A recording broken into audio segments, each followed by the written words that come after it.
What a weekend it was for sports. MLB, the Toronto Blue Jays, tremendous weekend starting the year 3-0. But we're not here to talk about the Toronto Blue Jays today, even though Dylan Cease, incredible debut, 12 Ks, and then Gosman's season debut was another tremendous performance, 11 Ks, and the big win for the Toronto Blue Jays today. But we are going to be talking about some basketball. Sweet 16 has just happened. Week 18, Elite 8 just wrapped up in incredible fashion. I'm Daniel Federico. That's Nick Tazio. Let's get into the show.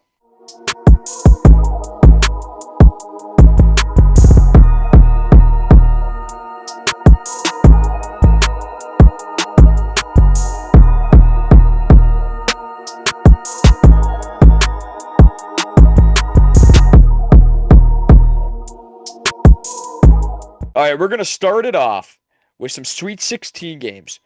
Duke, St. John's. What a game this was. It was a very back and forth game, I like to say, in the second half. St. John's, their storybook season has to end at the hands of Duke. Cam Booze, man. Boozer, man. This guy, tremendous, having a tremendous tournament.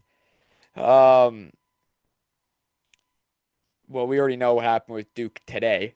Yeah. I'm just trying to, how can I go forward this? Yeah, they played great against St. John's. Or I won't even say they played great against St. John's, but I do think Rick Pitino, the way he just coached this game in the St. John's game, was good. He just got re-upped. He got extended to be the head coach at the end of I want to say it's a 29-30 season now. He got extended to. Could be mistaken for 28-29, but I want to say it's 29-30. Tremendous.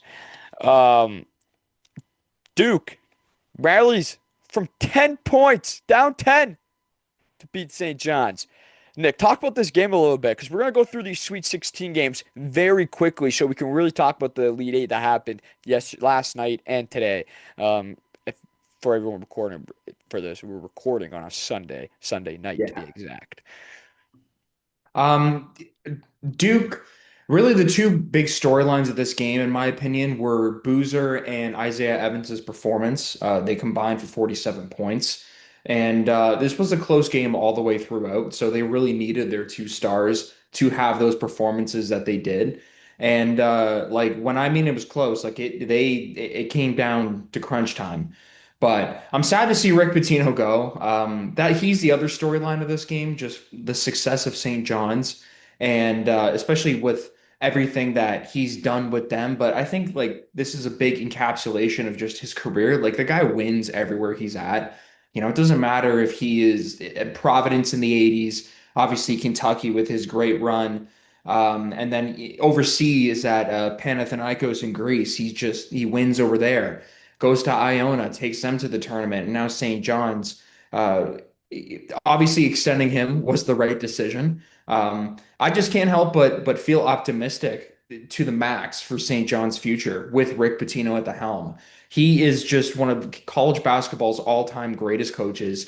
It sucks to see him go, just because of everything that he brings, all of his aura, shall we say. But um, but yeah, like those are the two big storylines from this game. Duke obviously moved on, played UConn today. St. John's bowing out.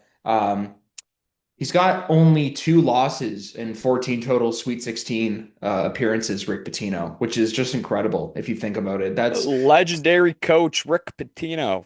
It speaks to his St. consistency. John's too. Sorry to cut you off. There's St. No, John's no. back-to-back 30-win seasons. They only have two in school history. Back-to-back years coming to the hand of Rick Pitino. Great news. Yes. It was amazing. And I'm excited to see what happens with St. John's next year. Obviously, they've won the Big East for the last 2 years. I'm fairly confident that they will be in heavy contention to win it again this year, upcoming. But yeah, that's my take on this game. Let's go to UConn, Michigan State. This was overall the better game.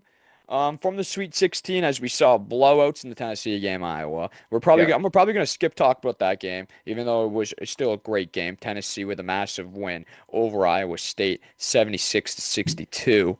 But I really want to get to the Elite Eight. But I really, really want to talk about the UConn Huskies versus Tom Izzo and his Michigan State Spartans. Alabama, Michigan first. Michigan blew them out of the waters, 90 to 77. But UConn. Dan Hurley is the best, one of the best. I gotta say, he has turned into being my favorite basketball coach, college basketball coach.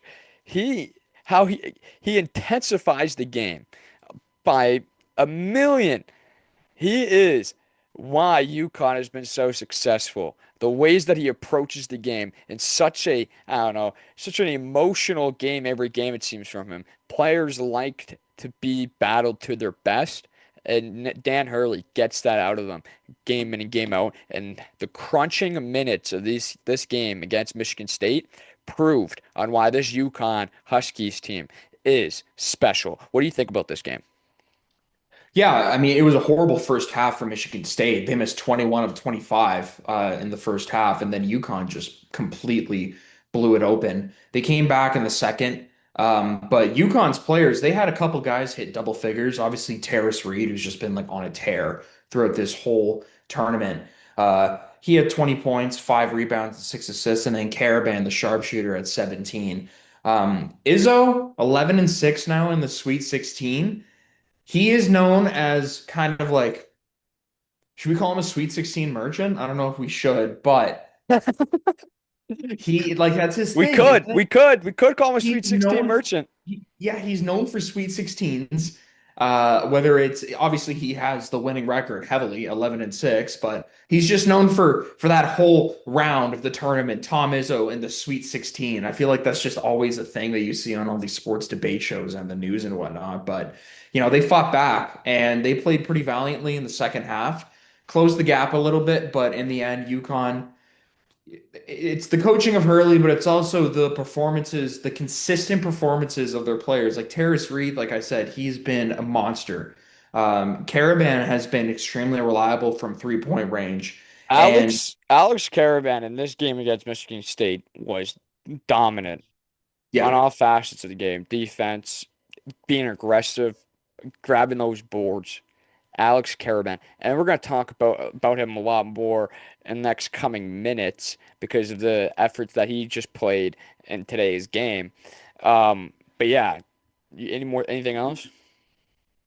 not really, just because it was essentially a tale of two halves. The first half was a complete blowout from UConn, and then the second half it was a pretty admirable effort from Michigan State to hustle back. But in the end, the Huskies, the two-time winners, the back-to-back winners of the last two national championships, prevailed. And in the end, this is just experience. That's what it is too, I think. It's big game experience from these guys because in a tournament this big, you can't. It's not feasible to expect the team to blow everyone out. The best, if you look up the best college basketball single season teams of all time, almost all of them, if not all of them, I can't say for sure off the top of my brain, had a game or two where it came down to the wire and they needed bench help or they needed luck to go their way. And I'm not saying luck necessarily went their way this game, but this was where experience prevailed for UConn. And this is why they are the back-to-back national champs. Yeah, but let's move on to Illinois versus Houston. The number two seed, Houston, falls to the number three, Illinois, in a slow scoring affair, 65 to 55. Houston, they've been primarily dominant all basketball season, and it seems like there was a lid on the rim in this game for them. And also, I would like to say there was a lot of soft calls by the officials in this game, but overall, Illinois came out firing, came out hot, continued that. A lot of ups and downs in their play though, for both teams though. But Houston couldn't I think capitalized on a total of 10 points. on their mistake on Illinois' mistakes. I was pretty shocked about that. I'm more shocked about Houston's effort in their Sweet 16 game. Yeah, it's been, we're getting to the point where we got to start talking about Houston and why they haven't gotten the job done because over the last better part of the last decade, they have been one of the best college basketball teams in the regular season, but they always bow out at some point, and they never make that strong impression in the tournament that everybody foresees in the preseason or even in the regular season. So, but Illinois, man, like they bang, they're really really good at getting those rebounds, and they beat Houston in the paint 24 to 18. So they won the paint battle and physicality, it just shows you like physicality rules for some teams in this tournament, especially against other teams that may have weaknesses against more physically imposing teams. Illinois just took it to them, and like they're almost all of their players, all of their star players of this year that you hear about in the news are of southeastern European descent, and these guys are essentially the starters for a blueprint that Illinois came up with in well, I want to say over the last couple of years when they were recruiting these European guys because traditionally, obviously in college basketball, much less than the NBA, you don't really see European stars dominate. Typically, they come from Euro leagues overseas, but this might lead to a bigger shift towards other schools recruiting primarily overseas because Illinois' players, they're disciplined, they're physical, and they get the job done when they need to. And that's something that really that's all you can ask for a team in the tournament. Especially one of their better players for Illinois in this tournament and basically all season, Stojakovic, has Yeah. been on one this entire tournament. We'll get into them also in a little bit at their Elite Eight performance. But I do really want to move to the Elite Eight, but I really want to talk about Purdue. Well, I'm not going to talk about it. I'm just going to say some other notable games. Purdue, Texas. Purdue advancing to the Elite Eight, 79 to 77. Iowa defeating Nebraska, 77 to 71. And then Arizona dominating from tip off against Arkansas 109 to 88. But let's move to the Elite Eight. This is a conversation that I've been wanting to have all episode. This is a conversation I wanted to have all the time. I got to say, Sunday's matchups were a lot better than Saturday's matchups. First off, Yeah. we're going to kick it off with Illinois versus Iowa. What happened to Iowa? They had it close at some point in the first half. They started off on a 9-0 run. Then they just absolutely fell apart all for the rest of the game. They did not seem like they belonged there, but they were one of the best offensive teams in the tournament and most of the a better half of the season. And then they come out firing, but then somehow when some things just all momentum went away for Iowa, their whole game plan just went right out the window. But they did have to do a tough test and a tremendous performance from yeah, it was Wagner. It was Wagner and Stojakovic. Those two put their backs would put Illinois on their backs and dominated in the paint, getting it physical. Every point though, every point seemed difficult, but when those two touched the ball in the paint, the game became easy, and that's what they forced the ball to. Illinois advancing to the Elite Four. Or the Elite Four, oh my God, the Final Four. Yeah. So we're so locked on the Elite Eight talk. They're advancing to the Final Four. What do you have to say about this game? I'm so happy about the Illinois team, but I was so disappointing in Iowa's offensive display. That was very disappointing, especially being a team that was firing all tournament. Yeah, this is excuse me, two back-to-back, shall we say, dominant games for Illinois against semi-inferior opponents that really couldn't hang with them in the grand scheme of things. And my take is pretty well the same as yours. Just the physicality ruled with the Illini. And one thing I do have to say though is they are definitely going to have their hands full, unlike their last two games, in their next game against well, spoiler alert, the Yukon Huskies. So, oh, look at that. Spoiled everything. Now everybody knows. Everybody knows. No, but yeah, Illinois, just very, very, very cool to watch them play. And I love watching these European guys just bang down low. They're so tenacious with rebounds, scoring in the paint, like you said. It's just a hallmarks. Both of them are hallmarks of their game, and it has taken them to this point. And honestly, I really can't wait to see if it takes them past UConn in the Final Four. Because if it does, like, number one, are we in for a hell of a national championship? Either or, whether they play Michigan or why am I forgetting the other team? Arizona, excuse me. But yeah, Illinois, very tremendous performance from them.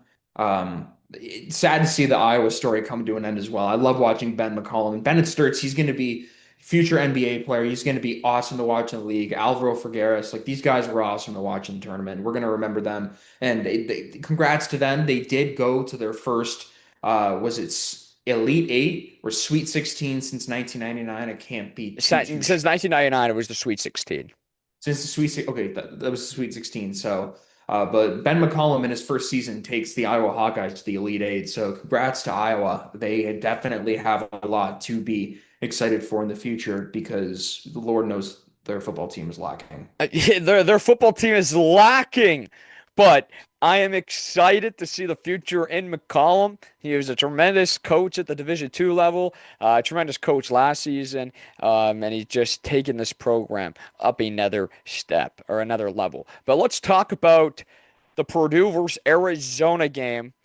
So it was a very close first half. It was Yeah. neck and neck. It was neck and neck with around, I want to say, almost 8 minutes left in the game. And then Arizona blew it up. Well, I wouldn't say blew it up. Ah, they blew it up. They Blew it blew it up. open. Yeah, they blew it open. In the second half, I want to say a perfect second half for the Wildcats compared to their first half. Their first half was lackluster, I like to say at times, but their Yeah. second half was beautiful. Hmm. Freshman play for the Wildcats, 10 out of 10. Um, this team is dangerous, but I think that a lot of people are lacking the headlines for the Arizona Wildcats because I've been giving this team grace because all I've been seeing on some articles I know Twitter is giving them their props. Instagram is giving Arizona their props. Obviously, they're in one seed. They've been tremendous all year. But if they put one more word or one more sentence of Bryce James in the conversation, who hasn't even played a game since the second game of the season, he's a redshirt freshman. I'm going to lose my mind. I'm going to lose my mind because these kids on Arizona deserve every single praise, but if it's going to be overshadowed by a kid that is a redshirt freshman, I know he's LeBron's kid. Just finds if I'm actually it finds it's ridiculous. But congratulations to Arizona. What do you think about the game?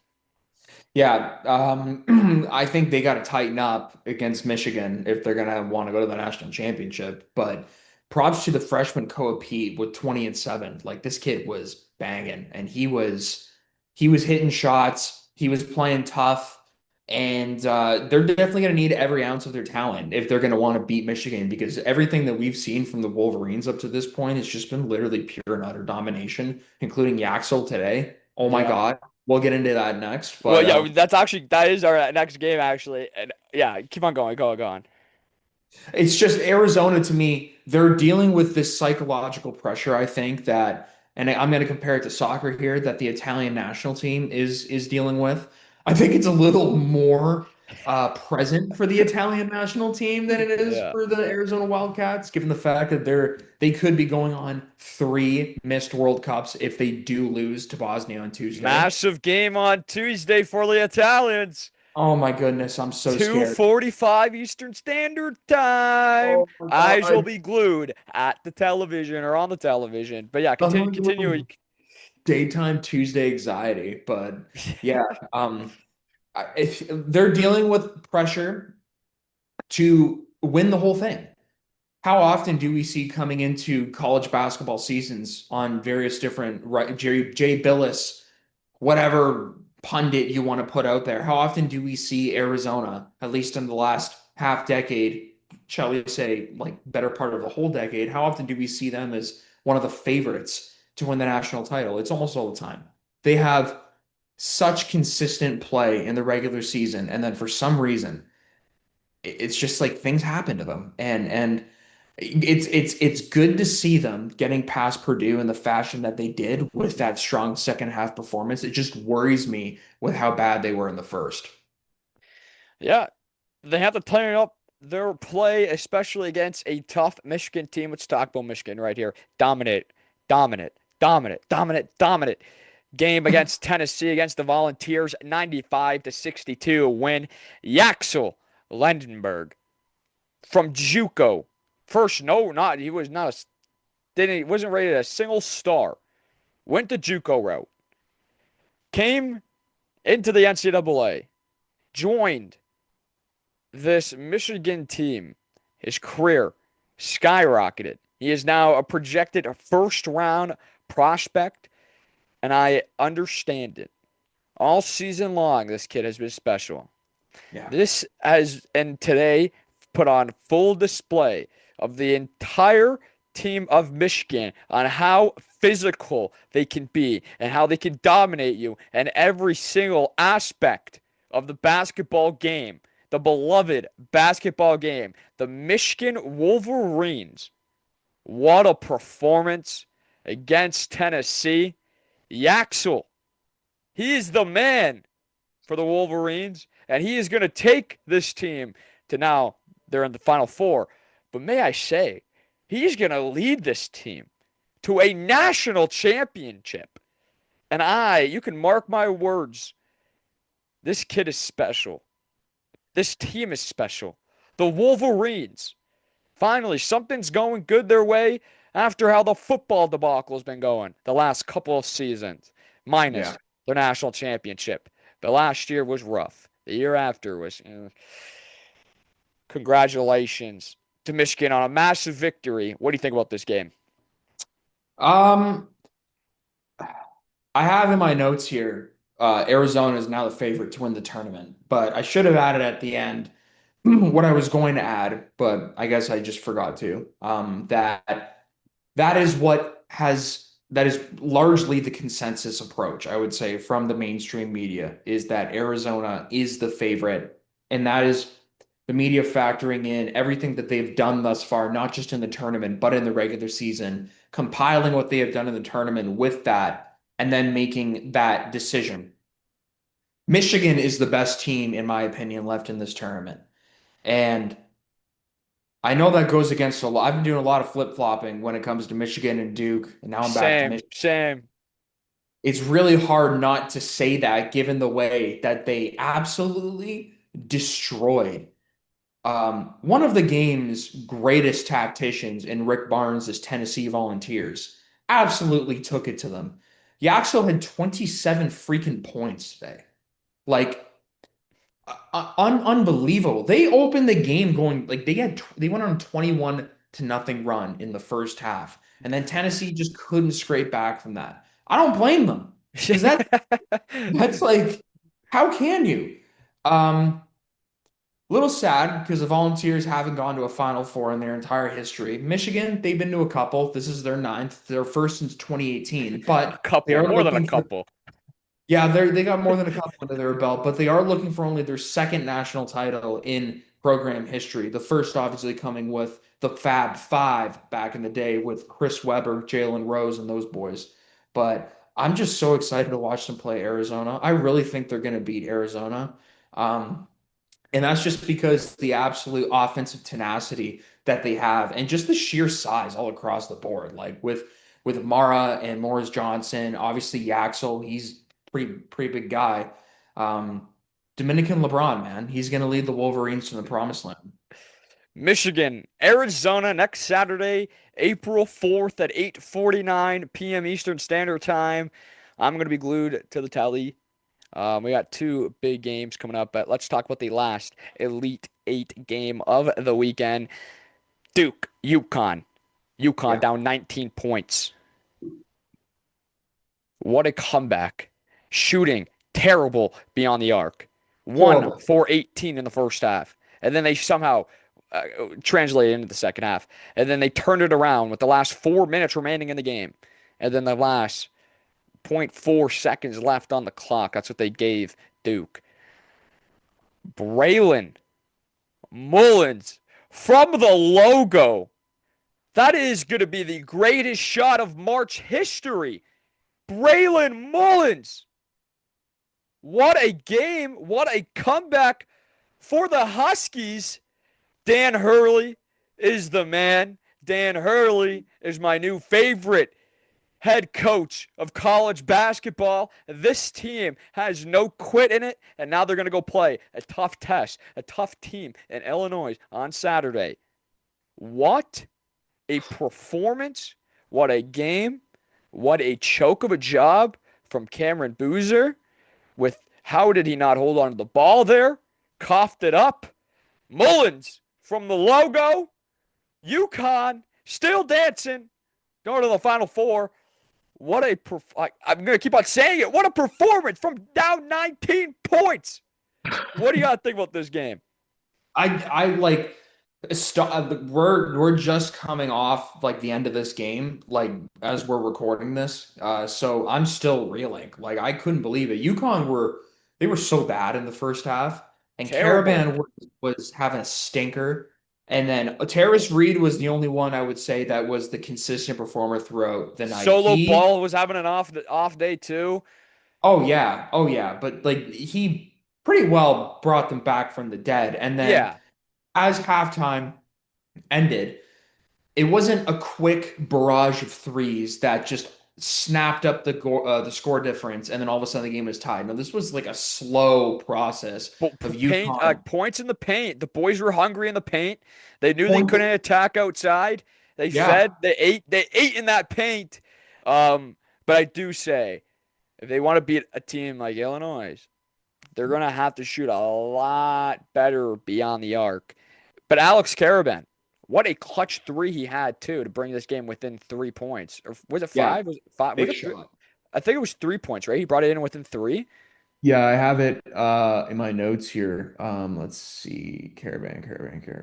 I can't find it right now. But But I'm pretty um sure it was within three. I'm trying to rethink the game right now, even though it ended literally 30 minutes ago. Not even, actually, no, it ended actually an hour ago. I was recording this, but I'm pretty sure he brought it within 3 to 5 points. I'm going to say that range.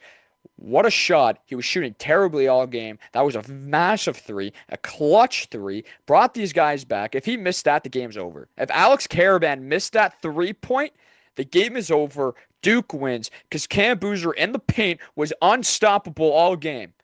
But if they missed that three, if Alex Caravan missed that three, you could see UConn, the Huskies, going home. Yeah, they needed every shot like to really chip away and make up this score. Like they really needed everything that they could get from their star players. And I'm not sure like they got it from someone who maybe was a little unlikely in the end with the freshman Braylon Mullins to sink the winner. But 0 for 4 from deep. yeah, he hadn't If made a three-pointer up to that point. But what better time to make your first? And that's the thing about Caravan too. It was both him and Mullins. And what I liked about Mullins is on that play when Boozer gets the shot blocked, not the shot, the pass, because yeah, the like he pass really tipped. just should have. He's going up court and he should have just kept dribbling. Or if anything, if he really wants to pass behind you before you get to half court. But no, he tries to throw it up court. It gets deflected, and the ball goes to Caravan. But as soon as Caravan realizes that he doesn't have the shot, the look that he wants, he passes it at least 8 more feet behind him back to Mullins, who's at the logo, who doesn't think twice and just sinks it. Like there was no hesitation, and that was because the clock was running. But still, for a freshman to have absolutely no hesitation to take that shot with the national sports media and fan landscape with their eyes on you with no hesitation, that's March, man. Like that is March. Dude, that is March. That is March. And holy Jesus, that was awesome. Like I still can't get over what I just saw. And like we've seen a lot of big buzzer beaters. Obviously, Chris Dunn winning it all for Villanova back in 2016 against UNC. But man, this one, in terms of recent buzzer beaters, it feels good. Feels good. It feels tremendous, and especially how everybody was shooting beyond the arc today was just terrible. Yeah. Alex Caravan was 0 for 5 at his point before he made his clutch three. Ended the game 1 for 6. Um, Mullins, we already talked about that and how he was just missing everything. But just have like how crazy is it that Caravan that's been missing having an off night, and then Mullins that just couldn't find any rhythm shooting beyond the arc. Those two are the final two guys that touched the rock before the biggest, or as the biggest shot was going up. A great assist from Caravan. And I Yeah. really like how Dan Hurley trusts all his players still. When they were having an off night everywhere in all aspects of the game, especially minus the paint. I think they played great in the paint, but the biggest story was this: you would have to beat Duke. You have to be solid everywhere. That was the coming into the game was like you have to be perfect shooting from deep. You have to be perfect in the post, in the paint. You have to be perfect on defense to stop this stacked Duke team. They weren't perfect. They were they were terrible today. Yeah. Turned it up with like 7 minutes remaining. Braylon Mullins from deep. Wow. March. March. March. It's the eighth Final Four uh, for Hurley since 1999. Tremendous, tremendous stuff, tremendous coach. And I just love Dan Hurley's post-game press conference. Ah, Electric. electric. He's just such an electric man. Um, they should put an ISO cam on him, strictly just like a version of it, so you can watch it live of Yeah. Dan Hurley's reaction. I Hurley would cam. watch that. I'd watch that stream. I would watch it all game. Yeah, the Hurley cam. They should Yeah, do the that Hurley for cam. Let's get the they should Hurley do that cam for Mick live on Cronin TV. too. What's up? You gotta do it for Mick Cronin too. I would love that. I would love that. So funny. Dude, that would be amazing to see right there. But we're in the Final Four weekend. Um, can't believe this tournament's coming to an end. NBA doesn't hit the same after this tournament. It's No. like even though Toronto Raptors played a tremendous game today, but Final Four Saturday, April 4th, Easter weekend, Illinois versus UConn Huskies at 6:09 p.m. Michigan Wolverines taking on the Arizona Wildcats. Two one seeds going at it there. Michigan the one seed, Arizona the other one seed. This is going to be a tremendous weekend for college basketball. And who said that March Madness was going to get ruined with NIL? It got a lot better. It got a lot better in my eyes. I know. It sucks because now we have no midweek March Madness action. So Yeah, I was really itching for March last week, waiting for the Sweet 16 to yeah. happen. But now we have to wait a full week. Gotta watch these games on Saturday. What am I gonna do all week? If especially if Italy loses, I'm gonna go crazy. I'm gonna go crazy if I Italy loses I on Tuesday. I don't know what I'm gonna do if Italy goes crazy. Well, if Italy, how about this? A new idea for the show. If Italy goes out officially of the World Cup in 2026, I will pick a new favorite for the tournament. Okay, okay, your new team that you're rooting for in the World Yeah. Cup. I And I'll like have that. This facts and logistics and stats and everything to make my case because I will back that team. decision coming on Wednesday's Absolutely. episode. Yeah. Hopefully not though, because we want Italy to win. Yeah, let's go. Like I already know if Italy's not making it, who I'm rooting for, and it's gonna be Canada. Yeah, see, like I don't want to get hate because like Canada is not one of the favorites as much as I am rooting for them. So I want to pick, shall we say, a more exotic option. Yeah, it's the more exotic option. Decision pending on Wednesday's episode. Can't wait to see what it is. Hopefully you don't have to make a decision. I don't want to have to make Yeah, it. hopefully you don't have to make a decision. But I'll still pick. How about maybe not for Wednesday, but for the show we do, whatever show, if we decide to do the preview or Yeah, when we whatever. do the pre-show, I think we're gonna do it probably in May Yeah. So or the when we do or probably early June. I'll pick my underdogs and favorites, and I'll have two favorites. I'll have my favorites, the team that I actually want to win, and then I'll have the favorites, the team that I actually think is going to win. So, but yeah, Be on the lookout for that episode because I already have that episode pretty much planned out on what that's my going to be ideas fun. for the show is. It's gonna be a blast. We're gonna go through all the groups, really analyze all the teams. It could end up being a 3 hour conversation, and I'm okay with that. Yeah, I am too. We just got to be the thing we got to be on the lookout for is injuries right now, and Yep. then obviously as the club seasons end off, like just monitoring Yeah, the. like forms and stuff like that, if they're fit or not. But let's move on. This is actually great that we started talking about the great game of football, soccer, to the friends that don't like soccer being called football. Soccer, Football. football. Football. Canada, Iceland. We're going to talk about some friendly matchups here, international friendlies.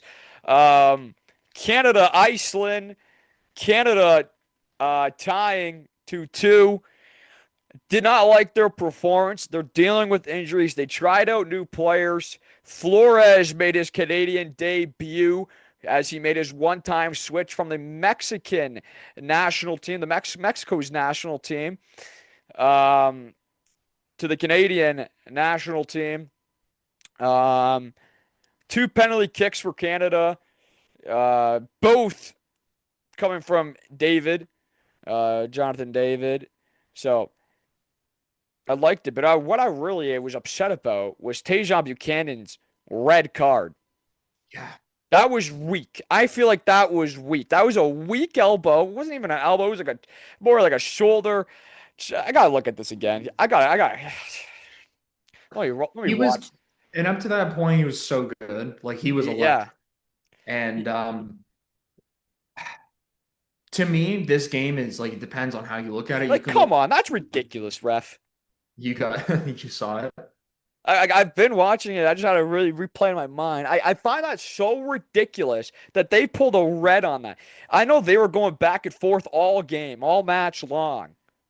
Um, but if that happens in the World Cup for any country, these weak officiating calls, oh, Canada's gonna get rioted, Mexico is gonna get rioted, the United States is gonna get rioted of whatever country it happens in with such a bad call.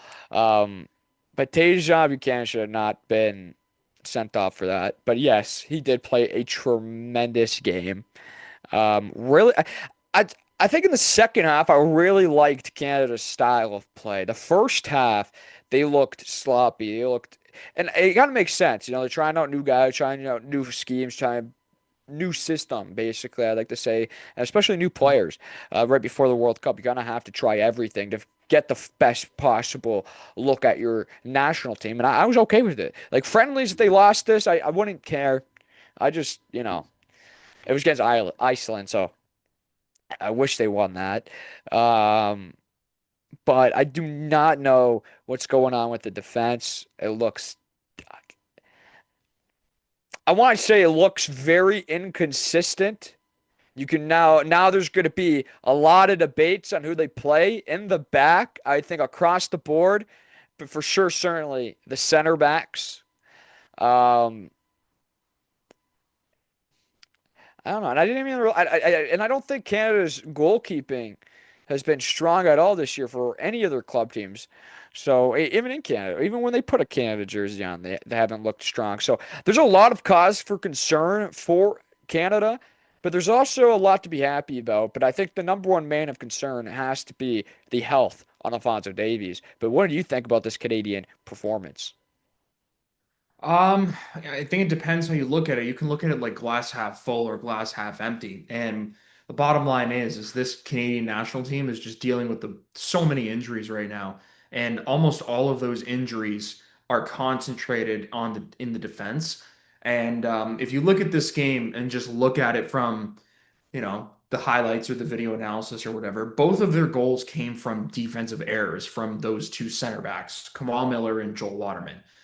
The thing that does raise some optimism is that if you were to have a fully healthy Canadian men's national team roster on day one of the World Cup, June 12th, against, we don't know yet, TBD. Hopefully hopefully against the Italians. hopefully against the Italians. If you have a fully healthy Canadian roster, those two guys are probably fifth or sixth on your depth chart. Yeah, they're So low in the depth chart, but that's what worries me a lot is these injuries because you can see them literally starting.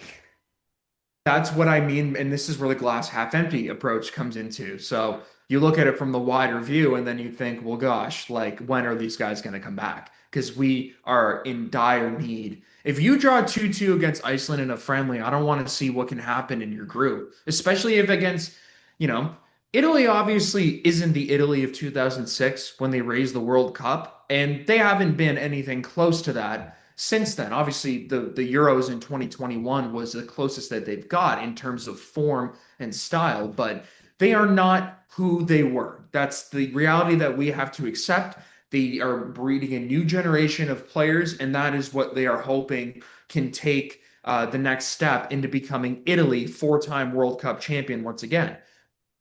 The reality is, if you play a fully healthy Italian squad, or what they are likely going to look like on Tuesday against Bosnia with this injured Canadian roster as is, they're I wouldn't bet on Canada to win that, I nor would think I it's bet going to be on a bloodbath. I think it's going to be a bloodbath.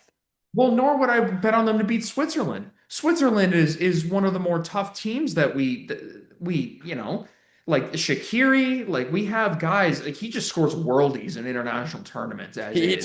He's a brand new player when international He's like competitions come just so around. good. But like the Swiss would, I wouldn't say have their way with Canada, but they would probably be confident going into that game. So I think just like it boils down to once again injuries. They played okay. I'm not optimistic that their two goals came from penalties, but Marcelo Flores coming to the team, that's a spark of inspiration because he's real fun to watch and he can make a lot of things happen. That's a pretty big loss for Mexico, but like this is just like it depends on how you look at this game, but the wider view of things, there's a lot of anxiety and a lot of uncertainty going into a home World Cup for Canada.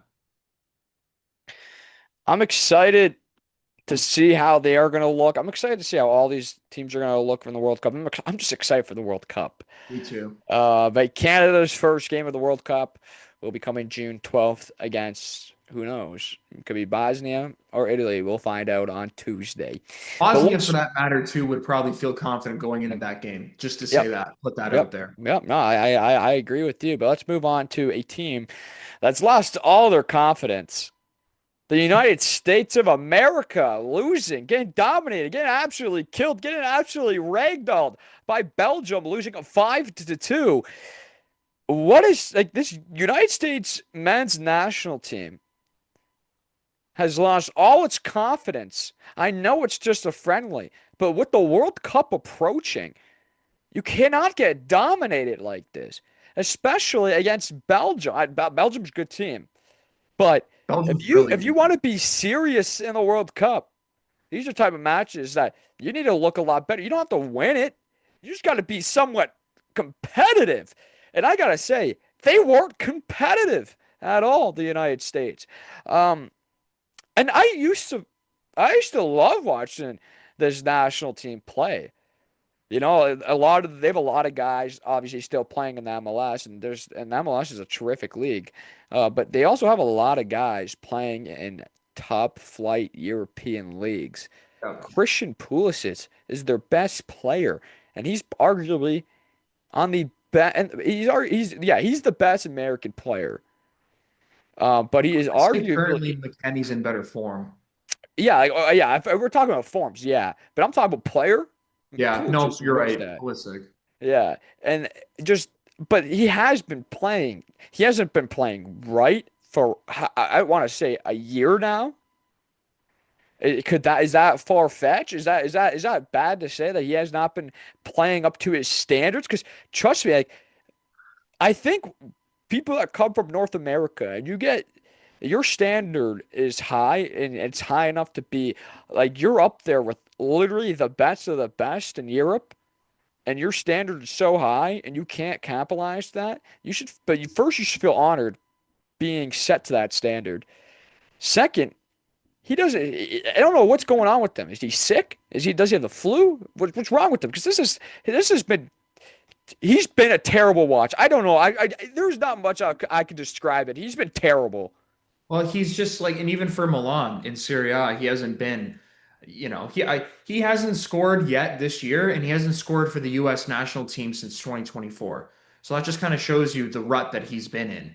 And McKennie too, he is probably the US's best informed player, but that they need that to be Pulisic. That's the thing, is they need Pulisic to be in probably the best form of his life. Take him back to Chelsea when they won the Champions League. Get that form of Christian Pulisic, and then that would provide a spark for your team. One thing about this game, though, like for the U.S. standpoint, and I'll get into Belgium in just a sec, but for the U.S. standpoint, Pochettino, I believe he is kind of trying to figure out his roster a little bit right now. He knows who his main guys are: Pulisic, Weston McKennie, Reyna, obviously, the various other players as well. But those are your big name players for the U.S. men's national team. But he tried a new goalie today, Matt Turner. He got his first start and not today, excuse me, but on the weekend. He got his first start in goal for the US since he last played a game against Switzerland last June where they lost 4-0. And he was pretty damn bad today. Like I got shades of oh man, I can't remember his name now, but the Tottenham goalkeeper against Atletico Madrid a couple weeks ago in the Champions League, Tudor took him out. I was Yeah. like, that's Shoving your goalie at half or whatever it was, a 20. Yeah.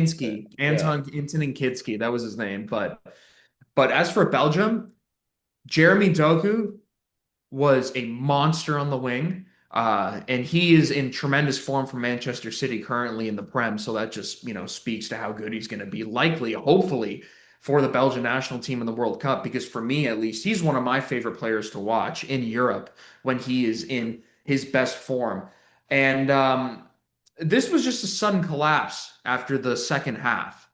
After the halftime break ended, the US, they were 1-0 up, but then it was just multiple goals for Belgium in the 45th, 53rd, and 56th minute. And then the US just kind of looked very defeated there. There was not a total obligation to get back up and fight. They lost And their that heart at is halftime. not encouraging. They Hmm? lost their heart. They lost their heart at halftime, and I still simply don't know how they lost their heart.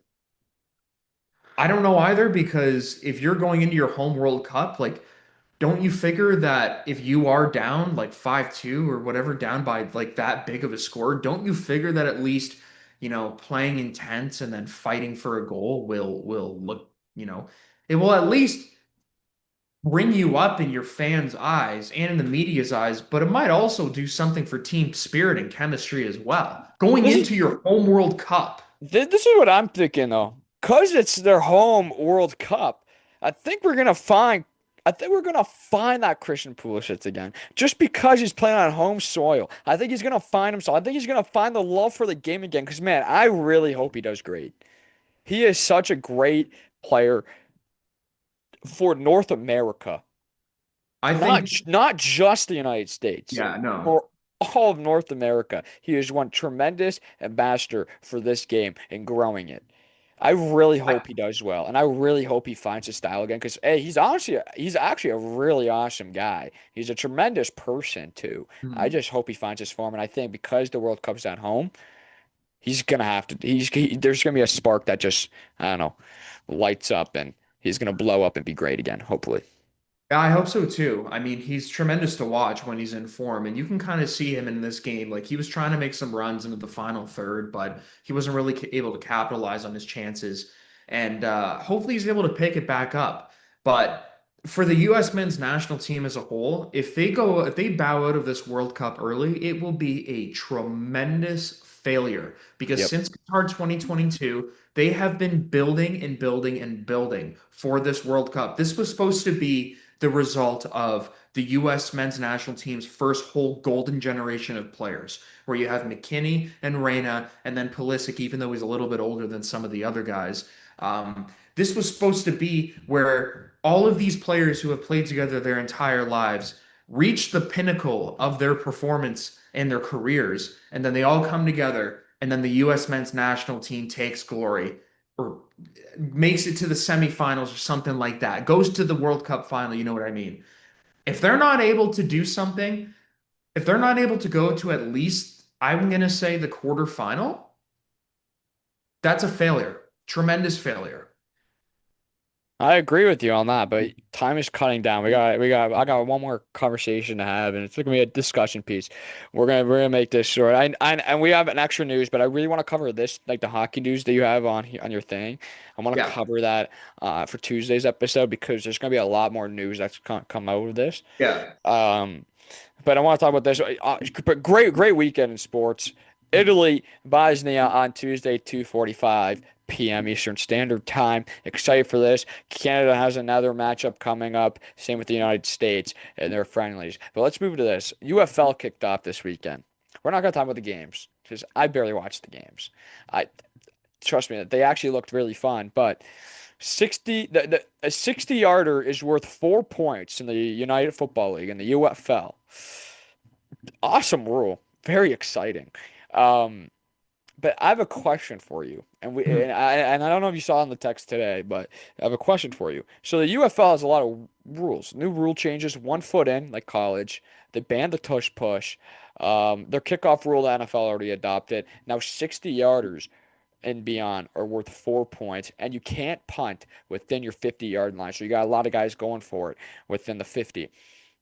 What rule from that do you think the National Football League should adopt? Is it the no tush push, like ban it? Is it no punting allowed within the 50-yard line? Is it the bring it to a 1 foot in on catches, or is it the glorious? And I think it's going to be a lot of fun. The 60 yarders plus worth 4 points. I think the easy answer is for me to go tush push because it's a stupid play and it's not a football play and it's not even able to be officiated because even the refs can't see what's going on and they can't even spot the ball. But for the sake of the discussion, I'm gonna go the 60 yarder for four Yeah. because yeah, like why not? And like I know a lot of conservatives might say, well, like it's the NFL, it's such a great product, leave it as it is. But a 60 yarder as is. And I know kickers are exponentially getting better and are a far and away a lot better than they were 20 years ago. But a 60 yarder is still a far kick to make. And there are not a lot of guys that can make a 60 yarder. And then you factor in, like the big thing would be if they implemented that and then somebody won a playoff game on a 60-yard 4-point field goal. That would be Like the that's absolute electric. Like that's absolutely electric. that would like that's what I'm saying. But there's a lot of people that would take that, and then that would be the pinnacle of the controversy of the rule. Was if Yeah. somebody won a playoff game or, like, God forbid, a Super Bowl on a 60-yard 4-point field goal, but it would also change the way we look at kickers because then obviously the value of your kicker is maximized because now they can kick 4-pointers and automatically you're looking for strong-legged guys who can kick in different weather conditions under various different, game situations. To me, it would make the game a little more fun because then all of a sudden, like teams have to account for a kicker. Special teams say become a lot more important in a lot of people's eyes, and we might start getting more love for kickers to go in the Hall of Fame. I absolutely love that. Just think of Brandon Aubrey and who was it? Jacksonville's kicker this year too. That was also Cam Little. tremendous. Yeah, Cam Little. I don't know why I blanked on his name, but Cam Little. imagine Brandon Humphrey and Cam Little. They'd be getting traded for a first round pick right about now to any team that wants to buy them if the 4 point play got added into the National Football League. But I truly, truly love what you are saying there, and I honestly think it's electric, and I think it's going to be very electric as the UFL season goes along. Um, but you know what? We'll talk about it right now, actually, the Golden Knights story. The Las Vegas Golden Knights have fired Bruce Cassidy. And you know who they hired? They hired John Tortorella to be the head coach. Right now, Las Vegas stands in a playoff spot. Um, they have lost a lot. I'm pretty sure they have. I think I wrote it down. I because I saw a stat, and I want to say they've won one out of their last 8 games, the Las Vegas Golden Knights. That's why it is um, Cassidy's. That was because of Bruce Cassidy's departure from the team. Um, where is my notes here? Oh my gosh, like, am I like blind? All right, here we go. Oh, technical difficulty.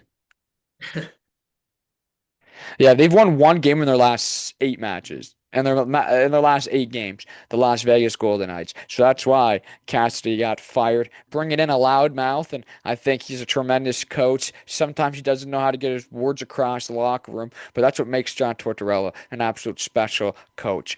Excited to see what he can do in his with his time in Las Vegas, and I honestly think that they need to win now. That's the whole thing. That's the whole point of it. You know, when you run an absolute losing skid, and I think you have 4 points, and you have 3 to 4 points in your last 10 games.